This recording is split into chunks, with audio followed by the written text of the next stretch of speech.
Welcome to Pindar Poetry. We hope you learned something new. You start by confirming the SIM is active and you know the APN. This avoids dead-end setup. Insert the SIM in the correct orientation, then charge and power the router so LEDs stabilize.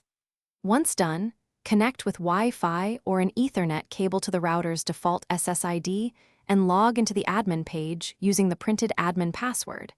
Make sure to change that password later for security and to prevent unauthorized access.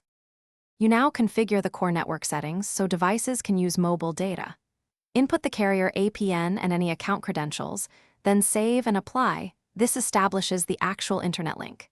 Next, change the SSID and set a strong WPA2 or WPA3 password. Choose 2, 4 GHz for range or 5 GHz for speed depending on your needs.